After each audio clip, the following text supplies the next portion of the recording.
ಯುವ ಕಾಂಗ್ರೆಸ್ನ ರಾಜ್ಯ ನಾಯಕರಾದ ಮಿಥುನ್ ರೈ ಹಾಗೂ ಯುವ ಕಾಂಗ್ರೆಸ್ ರಾಜ್ಯ ಪ್ರಧಾನ ಕಾರ್ಯದರ್ಶಿ ಮೆರಿಲ್ ರೇಖೋ ನೇತೃತ್ವದಲ್ಲಿ ಸರಕು ಸಾಗಾಣಿಕೆಯ ಲಾರಿ ಚಾಲಕರಿಗೆ, ಪೌರ ಕಾರ್ಮಿಕರಿಗೆ ಹಾಗೂ ನಿರಾಶ್ರಿತರಿಗೆ ಊಟವನ್ನು ವಿತರಿಸಲಾಯಿತು.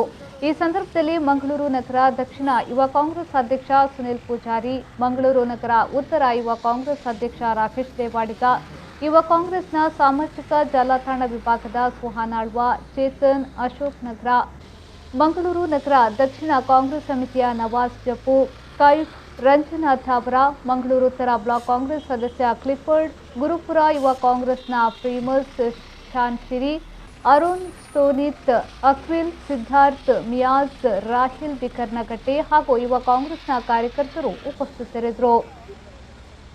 22ನೇ ದಿನ ಈಗ ನಾವು ಈ ಹಣವನ್ನು ಕೊಡ್ತಿದ್ದೇವೆ. ನಾವು ಲಾರಿ ಚಾಲಕರ, ಈ ಗೂಡ್ಸ್ ಚಾಲಕರ ವಿಚಾರವನ್ನು ಗಮನಕ್ಕೆ ಇಟ್ಟು ನಾವು ಇಲ್ಲಿ KPT ಜಂಕ್ಷನಲ್ಲಿ ಹೆದ್ದಾರಿಯಲ್ಲಿ ನಾವು ಈ ಹಣ್ಣನ್ನು ಕೊಡ್ತಿದ್ದೇವೆ.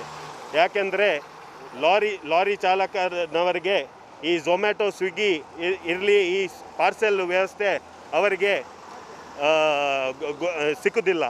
ಆದ ರೀತಿಯಿಂದ ಅದು ಗಮನಕ್ಕೆ ಇಟ್ಟು ನಾವು ಪೌರ ಕಾರ್ಮಿಕರವರಿಗೆ ಹಾಗೂ ನಿರ್ಗತಿಕರವರಿಗೆ ನಾವು ಈ ಹಣವನ್ನು ಕೊಡ್ತಿದ್ದೇವೆ. ಈ ಬಹುಶಃ ಒಂದು ಬೇಸರವಾದ ಸಂಗತಿ ಏನಂದರೆ, ಈ ರಾಜ್ಯ ಸರ್ಕಾರ ಮಾಡುವ ಈ ಕೆಲಸವನ್ನು ನಾವು ಈಗ ಮಾಡ್ತಿದ್ದೇವೆ. ಈ ರಾಜ್ಯ ಸರ್ಕಾರದ ವೈಫಲ್ಯತೆಯನ್ನು ಕಂಡುಬಂದು ನಾವು ಈ ಯುವ ಕಾಂಗ್ರೆಸ್ಸಿನ ಮುಖಾಂತರ ನಾವು ಈ ಕೆಲಸವನ್ನು ಮಾಡ್ತಿದ್ದೇವೆ.